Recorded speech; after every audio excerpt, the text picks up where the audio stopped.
Warrior Studios here, and I'm going to be showing you today how to make your own blueprints, vector images, digital blueprints to make props and weaponry for any cosplay that you might need.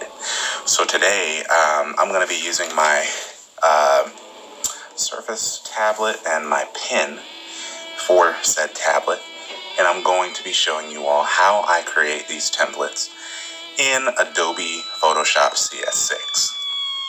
I'm going to be using a really quick prop to show you all how to do this.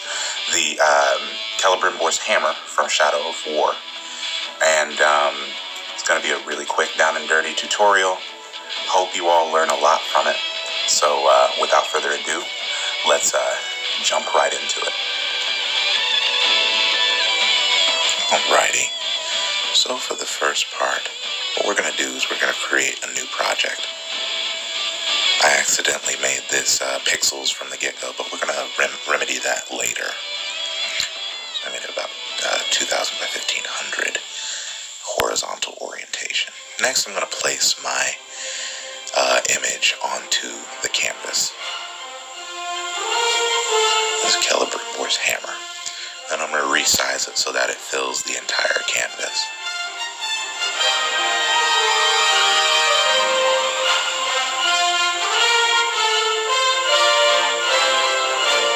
You always want to make sure that you're choosing a high-resolution image of your source material, so that way, when you blow it up, you're able to see all the detail very well. So I'm going to go ahead and rotate the image so that it is landscape. Okay, and get it to fill my entire canvas. Next up, what I'm going to do is I'm going to change the opacity of the image so that way it's kind of see-through, so that way I can draw on it a little bit easier. Well, it'll be kind of hard to see my lines with this stark black background that it's on. So I'm going to change the opacity to about 60%. Alright, so next, what I'm going to do, everything is good to go. Okay, so I'm going to lock the layer first, so that way I don't accidentally move the original image. Okay, so it's locked. Next, what I'm going to do is I'm going to create a new layer because I don't want to draw on top of the original image. Okay. I'm going to go ahead and get rid of these notifications really quick. And I'm going to get ready to select our pen tool here so that we can start drawing. Zoom in a little bit so that we can see easier. Alrighty. So we want to make sure that our pen tool is at 1 point, and we want no fill because this is what will happen when you have fill. It'll fill in the space in between. We don't want that. We only want a black line around our image, so we're going to make it no fill with a black line. Depending on the background of your image, you can use a different color so that it has a better contrast, but I chose black because it'll show up well with the silver of the hammer. So we're going to go ahead and start drawing. We're going to use our pen tool to make anchor points, and these anchor points will create the line that goes around the image. Now with your curves, you want to zoom in a little bit more because it'll be a whole lot easier for you to get your curves. So I'm going to go ahead and zoom in a little bit here so that I can see my curves a little bit more. Okay.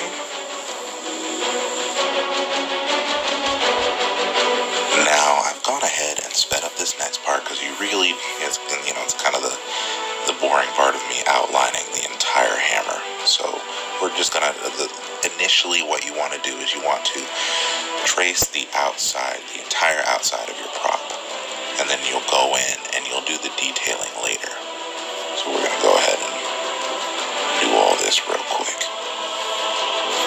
Alrighty, so now what we're doing is we're gonna go in and do the little detailings on the inside real quick and sped it up for you again so you don't have to watch the entire process. Now, I'm not going to put the filigree, or not the filigree, but the elvish lines on and writing on there because it's a whole lot easier to actually draw that on later. So we're going to go ahead and put the detailing on the inside here. Make sure that we have the all the curves and edges. So the reason that we're tracing around the inside here is to give ourselves a guide when we're making this on foam so that we know where the beveled edge is going to be. Now, this part I did mess up. I had to do a little bit of editing here because I missed the mark that I was supposed to be on. So I'm going to go ahead and edit that, get it shifted to where it's supposed to be, and trace all the way around the image there. Okay. And next up, we're going to do the filigree detailing.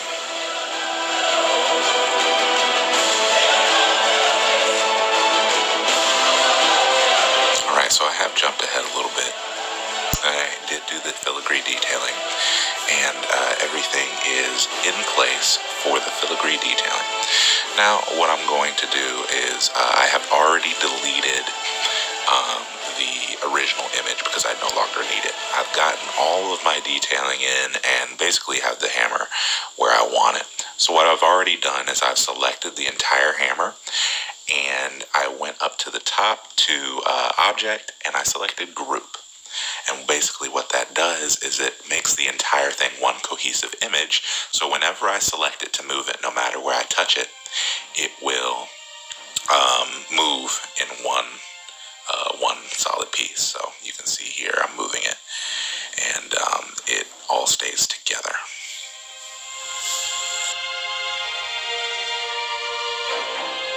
So this next portion is where I told you from the beginning where I messed up. I had originally made our canvas size using pixels, and that is incorrect. What we should have done from the beginning is made it into inches.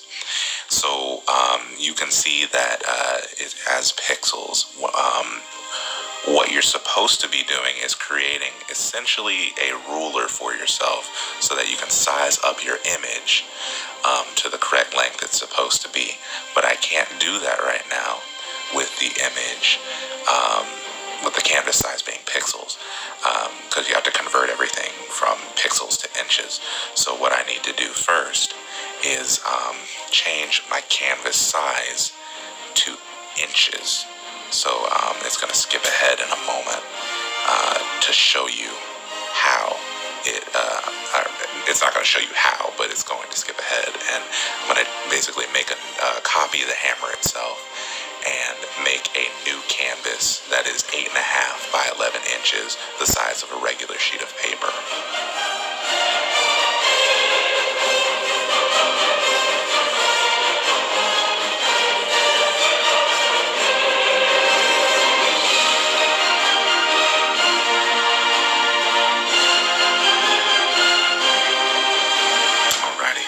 Now we have the image resized. The canvas is now 8.5 by 11 inches, what it was supposed to be from the beginning.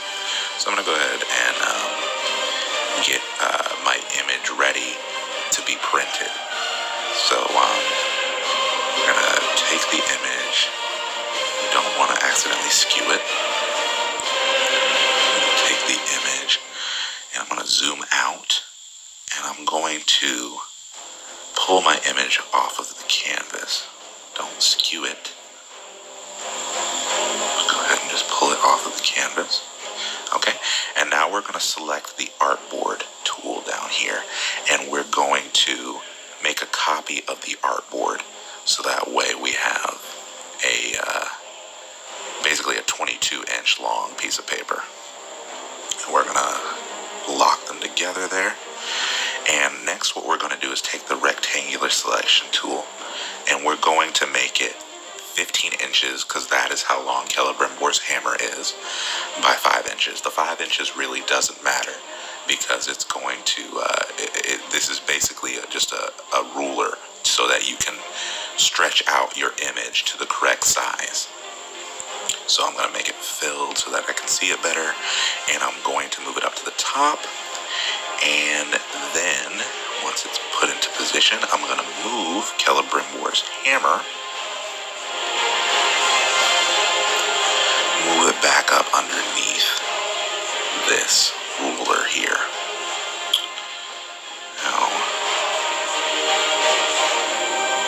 the issue I had here is that I am using a pen on my surface, though I don't have the ability to use the keyboard and lock the image. So I'm going to have to resize it using eyeballing it. I know how thick Celebrimbore's hammer is, so it's going to be a little bit easier for me. But what you want to do when you make yours is you want to make sure that you have your image locked so that when you resize it, it stays that exact size and doesn't skew, like the width and the height, gets skewed. You don't want that to happen. So I am going to go ahead and resize it manually. Just eyeball it and get it sized to 15 inches and put it right underneath my little ruler here. Get it put up onto the paper. Okay. Move that over so it's just go. And move that out just a little bit more so we have it at 15 inches there. Got it, and it's in the center of my paper. Got it there. Reposition it. Okay, got it repositioned. So next what I'm going to do is I'm going to select the ruler, cut that, and get rid of it because I don't need it anymore. So there you go. You can go ahead and see that Celebrimbore's hammer is good to go. I'm going to put it in the center of the paper. So what we're going to do next is we're going to turn this into a PDF because that will allow you to keep the image as one file that is on, separate pieces of paper. So when you print it out, you'll have Celebrimbore's hammer on these two pieces of paper just like this. So I'm just going to do my last minute tweaks, make sure everything is good to go. Alright, the hammer is there. And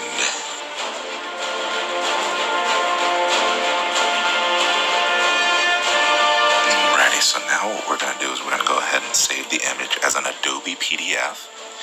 And I'm going to go ahead and change the name of my image so that I know what it is. Okay. Change the name of it. Gotcha. Okay. Call it Hammer Illustrator. Okay, and now we have it saved. So then I want to make sure that the settings are correct. Okay, yeah, that's 3. Okay, it's going to make it less editable, but we don't need it to be editable because it is a full-blown template already. We're good to go. So we're going to go ahead and save that, hit OK, and it's going to, I don't have Adobe PDF on my computer, so it's going to do a website view of it. So there we go. We have Celebrimbore's hammer as a template, and it is ready for printing on an 8.5 by 11 sheet of paper. So there we go, got it good to go. Guys, thank you so much for joining me for this tutorial on how to make your own blueprints and templates using Adobe Illustrator. If you all have any questions, please hit me up via my email. Shoot me a message or anything in the comments section. Feel free to subscribe and follow me on social media for more of my builds. I'm currently working on Megatron and hope to have him finished within the next couple weeks because he's my next big build. And after Megatron, I will be starting on an Elite from Halo. So that's going to be my biggest build ever. So thank you all for joining me for this video and tutorial.